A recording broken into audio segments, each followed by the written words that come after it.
In this tutorial, we're going to show you how you can import the vectors and calculate the Vcarve Toolpath to cut the bull's head sign that you can see here. We're also going to show you how you can make edits to the original design and recalculate the toolpaths until we like the look of the Toolpath Preview. So let's go to File, Close. So let's go and open an existing file. From the Bull's Head project folder, we're going to open the bullshead.dxf file. And so this is a vector file that's been created in another drawing program. And the software automatically sets the size to the size of the largest object within the imported file. We're going to look at making the part bigger to ensure that we have space to cut around the job and space to hold the part down also. So to edit the size, we go over to the job setup form, which has automatically been opened when we open up that vector file. So starting at the top, we're working with a single-sided job. Now the size is what we want to change. So currently we have a width of 10.39 and we're going to increase that so it's 12 inches. And we have a height of 3.8 and we're also going to increase that so that it's 5 inches. You can see that it's added height to the top and it's added width to the right hand side, and that's all down to our XY position being in the lower left hand corner here, and we'll come back to this in a moment. The thickness of material we're working with is 1/2 inch, we're working in inches. Then we move on to the Z0 position. So here is where we basically tell the software where we're going to reference the tip of the tool from, whether that be on the material surface or on the machine bed. Now in this case, as we are intending to just V-carve our sign, it makes sense to reference that from the top surface of our material. So we're going to use this option here. So then we move on to our XY datum position. Now when we open a vector file like this, the software will try to automatically position it relative to the coordinates that it was saved from in the original file. And so it does that by using this offset value to move the X0, Y0 position, which we can see judging by these lines is over in this position over here.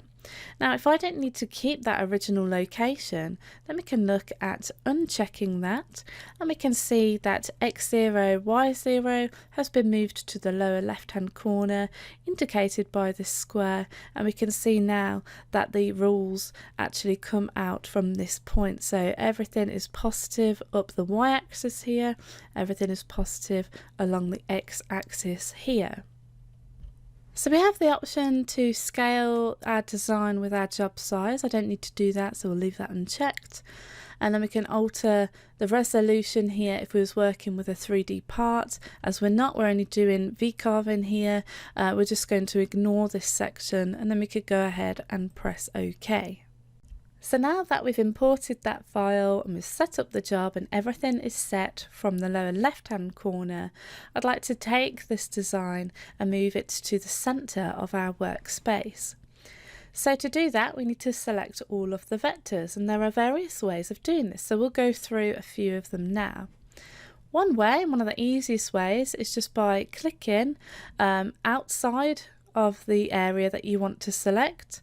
Click and then use your mouse to drag, and you'll see we've got a selection box. Get everything within that selection box, let go, and everything will be selected. Another way is by going to Edit and then go to Selection. We're going to select all vectors, and then the shortcut to do that is by pressing Ctrl A on the keyboard. So with everything selected, we want to align those vectors to the center of our material or our workspace. So to do that, we can come over to the Align tools. And so here we're able to align our vectors to the material both vertically and horizontally. So we're going to use this middle option here, and we can see now it's centrally aligned to our workspace. So let's close out of the alignment tools form. Now I would like to make some further edits to the design of our sign, but we'll come back to this shortly, as I'd like to show you just how quickly we can create a toolpath for this part. Now if your vectors are the correct size and they're in the correct position, then we can just use this option over here to switch over to the Toolpaths tab and just come out of the design side of the software. So we'll click on that option there, that will open up the Toolpaths tab on the right hand side, and this is where we can attach toolpath information to those vectors and we can simulate how our part will look on our CNC. And so at the top of our toolpaths form, we have these illustrations that are indicators into how we've set up our material. So important things like where our XY datum position is in the lower left hand corner, X0, Y0, our Z0 position on the top of our material thickness is 1/2 inch, and you can check over this before you go and create any toolpaths. But as a beginner user, it's best to get into the habit of checking over the actual material setup first. So let's use the set option to open up the material setup form. So we are working with a thickness of 1/2 inch. Our XY datum position is in the lower left. We're setting Z0 off the material surface. We don't need to worry about the model position in the material as we are not working with 3D parts. Then we need to check over the rapid Z gaps above the material. So these are values that are used for the tool to retract to before it moves to the next position in the toolpath. And so it's important to ensure here that the values are high enough that the tool will clear any clamping or hold down method that you might be using. Then we have the home and start position. So this is just a value that I enter to give the software a location to move the tool to before we start the cut. So we have a Z gap above the material of 0.8 where X is at 0, Y is also at 0. And then we could go ahead and press OK. So with our vectors selected, we're going to go into the Vcarve Toolpath. That's this icon here. And if we click on that, that will open up the Vcarve Toolpath form. And so we need to specify our cut depths. So the start depth is going to be at 0. So it's going to be from the surface of the material going down. And the tool is going to go down as deep as it can get all the way to the point of the tool. And that will all depend on the width of the vectors and the actual angle of the tool that we're going to be using. So we need to select a tool. So we use the select option here, and that's going to open up our tool database. So this is a library of tools. And here you have a standard default set where the tool settings are appropriate for hardwood material to use on a large format CNC machine. And you have the ability to edit and create new tools, as well as the ability to create a new tool set for different materials and different machines. And you can learn more about this having a look at the tool database guide tutorial. So we're going to look at choosing a 90-degree 1/2 inch V-bit, and we can see some of the parameters and the feeds and speeds that have been set for this particular tool. So we're going to use the select option to assign that to the toolpath. You can see in the form we have lots of other options that have been greyed out, and that's because we're not using the flat depth option. So we can come down to the bottom and we can give that a name. We're just going to call this one Vcarve, and then go ahead and press calculate. And so we can see that the software has calculated that very quickly, and it's opened up the Toolpath Preview form, and it's automatically put me into a 3D view environment where I can see the toolpath represented by these blue lines, and I could look at simulating the toolpath being cut in this virtual block that we've got here. And so this toolpath has been drawn for us in the 3D view, and this literally represents the coordinates that the software is going to tell the tool to move to in order to carve the sign out. And this is very useful for me to see the actual paths here, but it's more useful for me to visualize the actual cutout simulation, and that's what this preview function is for. And so starting at the top, we have an option here to choose what material we want to visualize our block in. At the moment it's currently set to Canadian maple. Here we have many different woods that we've got in there. We've got different metals, stones, we've got plastics. You can also choose to use a solid color.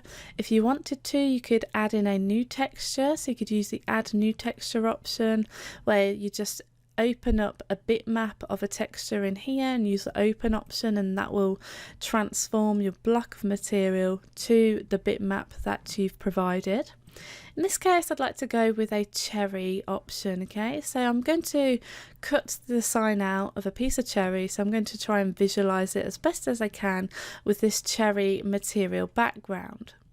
So next option in the form is how we display the actual cutout when we come to simulate the toolpath. Okay, so we can fill that with the material colour, so as if we were just cutting into our material.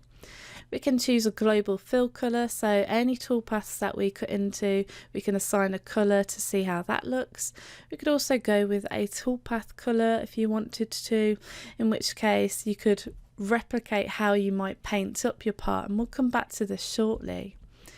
Then we have the option to animate our preview, so we actually get to see an animation of the toolpath being cut into our virtual block of material, whereby we also have the option to draw the tool, so we can see the actual tool cutting away at the part as well.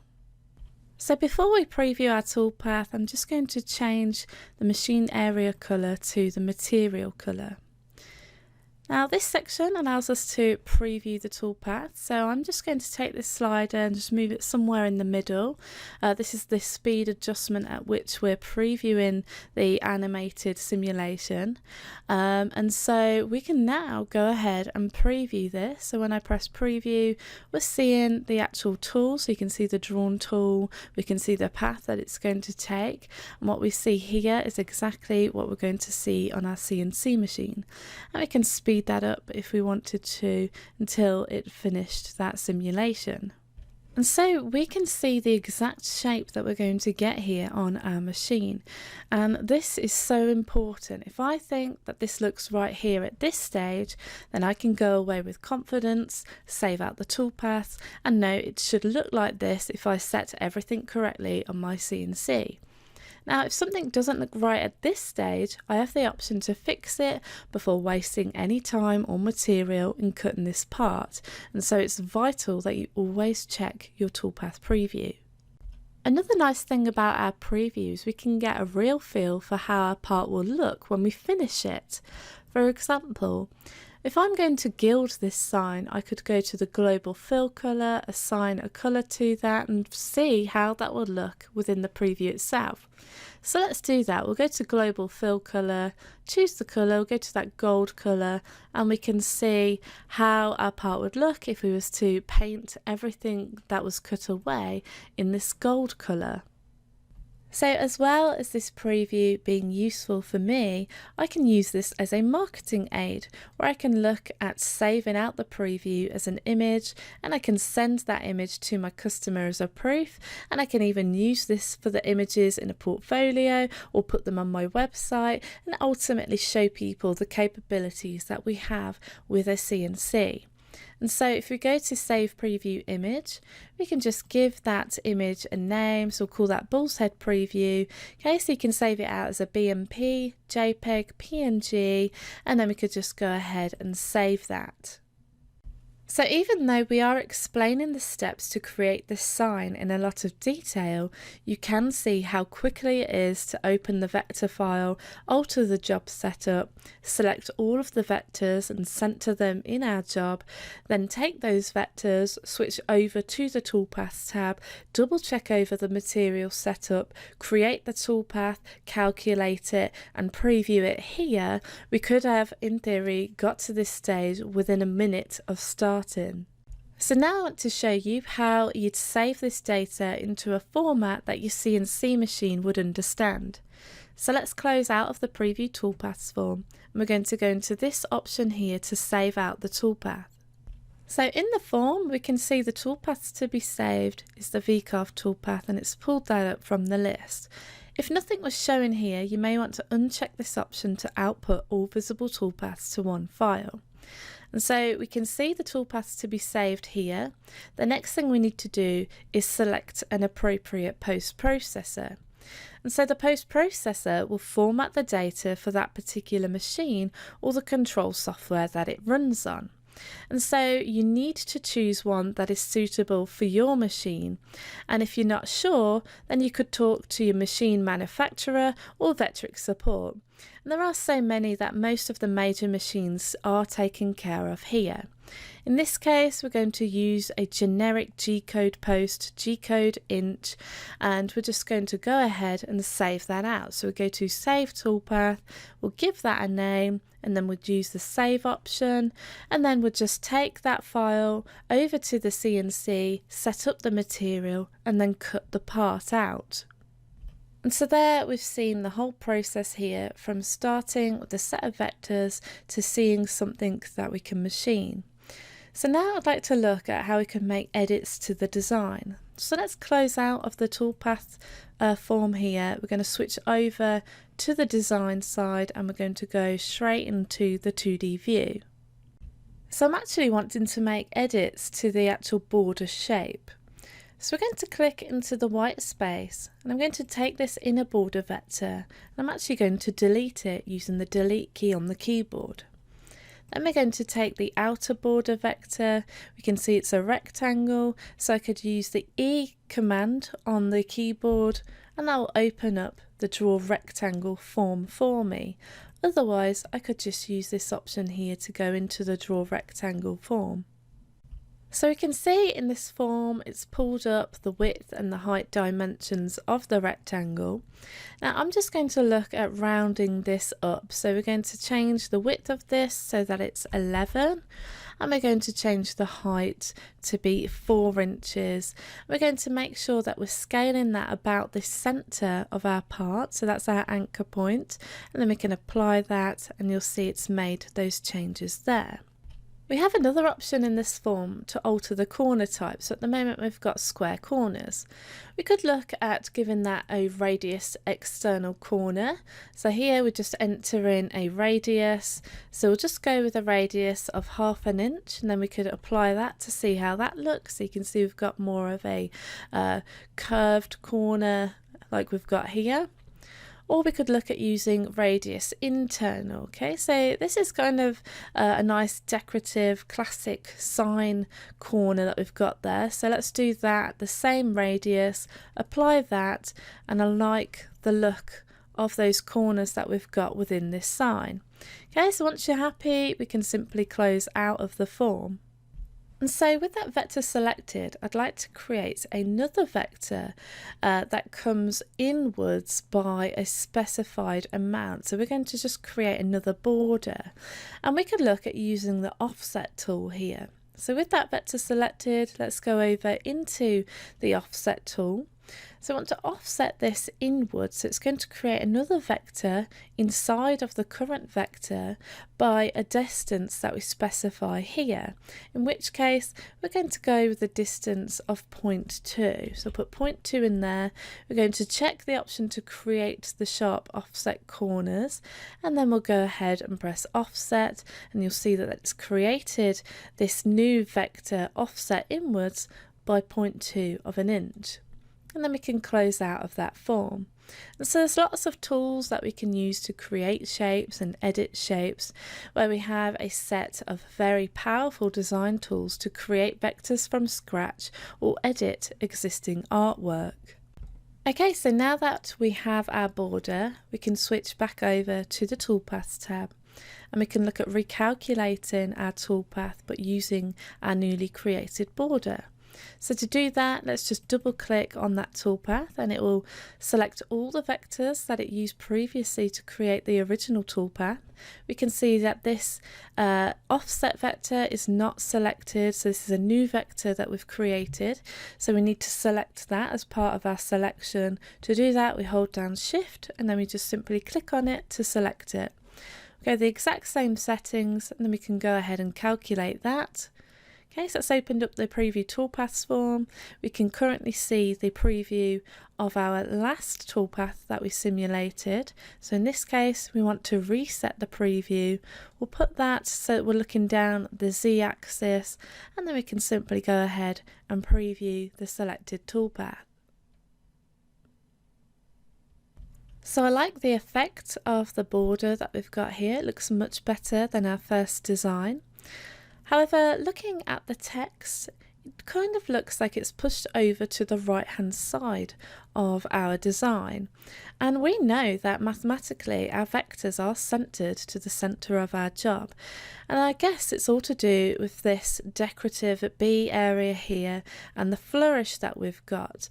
And so sometimes, even though it's mathematically correct, visually we may need to just look at shifting the text over to the left hand side just so it looks more in the center of our part.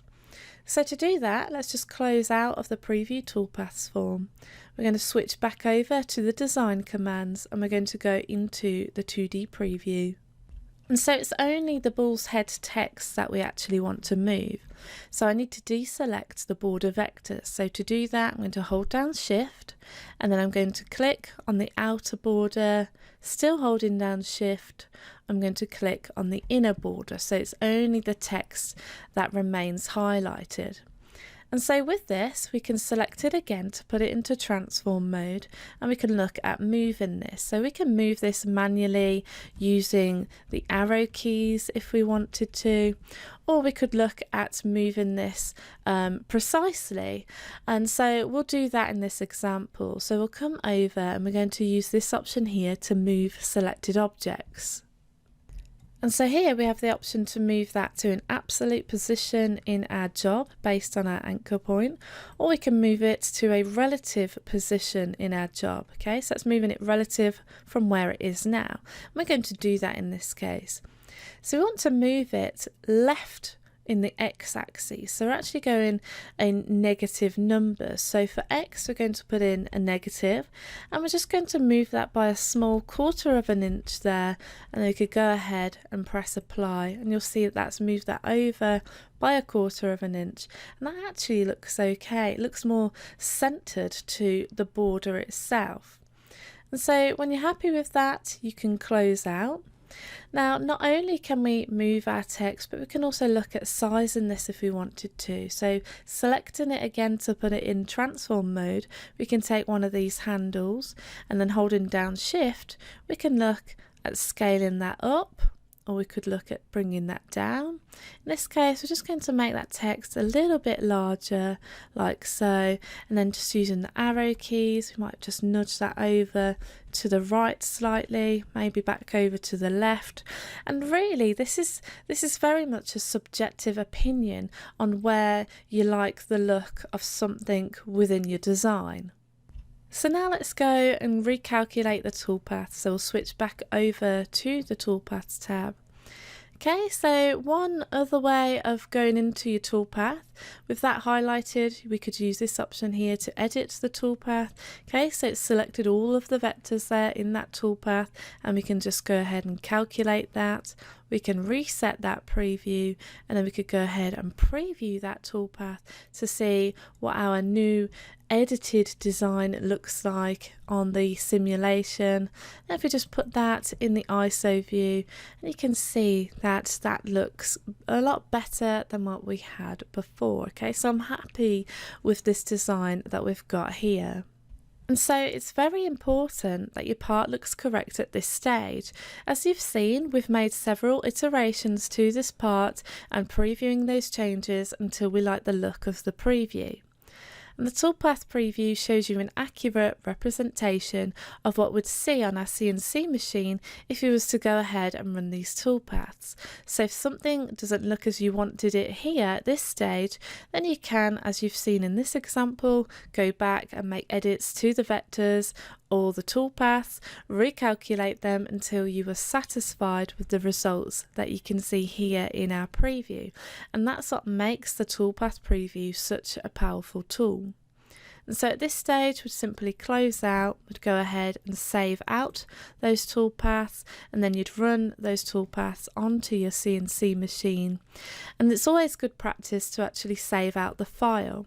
So if you go to File, Save As, and in your bullshead project folder, we're going to call this one bullshead getting started. Press save and you can access that from that folder.